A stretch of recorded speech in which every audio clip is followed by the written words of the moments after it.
Հարգելի պարոն Ռուբինյան, հարգելի պատգամավորներ, իսկ որտեղ է մեր սիրելի ընդդիմությունը։ Դա ոչ ոք չգիտի։ Շատ լավ։ Այս նախագծով մենք առաջարկում ենք 2026 թվականի համար հետևյալ երկու փոփոխությունները իրականացնել։ Առաջինը էլեկտրական շարժիչով ավտոմեքենաները, ավտոբուսները, բեռնատարները, մոտոցիկլետները, եթե ներկայացվեն մաքսային ձևակերպման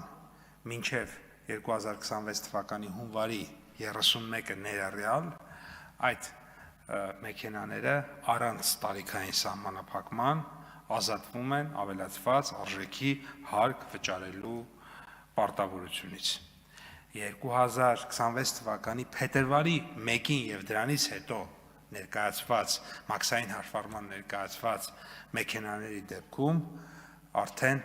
ավելացված արժեքի հարկի վճարումից ազատվում են 2024, 2025 եւ 2026 թվականների արտադրության մեքենաները։ Ինչու ենք այս փոփոխությունը արել առաջինից երկրորդ ընթերցման ընթացքում, որովհետեւ նախնական տեսքով օրենքը ասում էր, որ միայն ամբողջ տարվա ընթացքում միայն 24, 25, 26 թվականները պետք է լինեին։ Մենք իհարկե չունենք որևէ այդ առումով պարտավորվածություն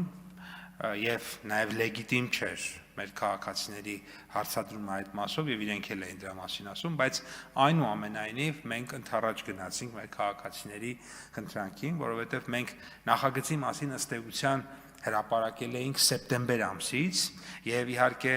տեսականորեն սեպտեմբեր ամսին պատվիրված բոլոր մեքենաները մինչև դեկտեմբերի 31-ը արդեն Հայաստանի Հանրապետությունում են, բայց այնուամենայնիվ համարեցինք, որ թեկուզ մեկ մեքենա, որ կարող է պատվիրված լինել եւ գա այդ ընթացքում հունվար ամսվա ընթացքում այդ մեքենաների համար եւս տանք հնարավորություն, այսինքն մինչև հունվարի 31-ը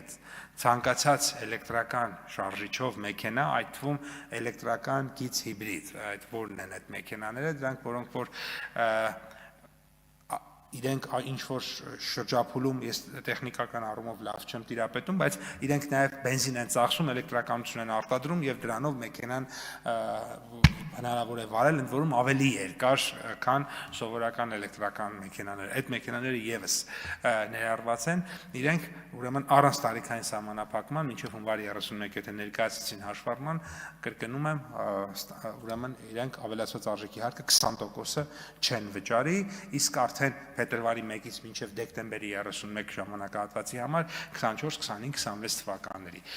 Բացատրեմ նաև թե ինչու 24, 25, 26 թվականները, որովհետև հանրային շահը համարում ենք ավելի կարևոր։ Օրինակ հանրային շահը դա նա է, որ հանրությունը բողոքում էր օդի աղտոտվածությունից։ Եթե այս հարցը մի քանի տարի առաջ բարձրացնեինք եւ ինչ որ տրամաբանությամբ կարող է մարդիկ ասեին չեք թողնում այս մարդը տաքսի վարի, չեք թողնում այն մարդը գնա իր $3000 մեքենան բերի եւ այլն,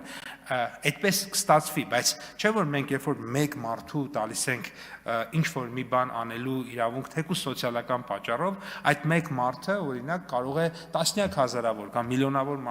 մարդկանց ընդհանրապես հասարակության համար խնդիր առաջացնել։ Հետևաբար մենք քանի որ գիտենք, որ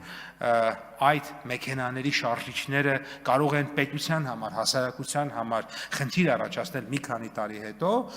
մենք համարում ենք, որ ավելի լավ է այսօր մենք թույլ չտանք, որպեսզի Հայաստանի Հանրապետություն արտոնյալ պայմաններով չմտնեն այդպիսի մեքենաներ, այսինքն էլի կարող են ավելացած արժեքի հարկ վճարելով բերել հին մեքենա, որի շարժիչը 1 տարի հետո կարող է դառնալ, այդպես ասած, թափոն։ Մենք դեռ դրան չենք անդրադառնում, բայց եթե հանրությունը դրա համար վճարում է, այսինքն ավելացած արժեքի հարկը չի գնում պետական բյուջե, այլ մնում է քաղաքացուն, մենք կարծում ենք, որ այդ դեպքում հանրության շահը պահանջում է, որպեսզի Հայաստանում լինեն նոր մեքենաներ, որոնք որ հնարավորինս քիչ կախտոտեն շրջակա միջավայրը եւ բնականաբար նույն մեր խցանումների մեջ երկար ժամանակ մնալով մի իրավիճակ է, երբ որ էլեկտրական մեքենան կանգնած է իր համար, մեկ այլ իրավիճակ է, եթե բենզինային շարժիչով մեքենան, ասենք, ժամեր շարունակ բենզին է վառում եւ այդ CO2-ը արտազատում է։ Ահա սա է մեր նախագիծը, որը շատ լավ նախագիծ է մեր կարծիքով։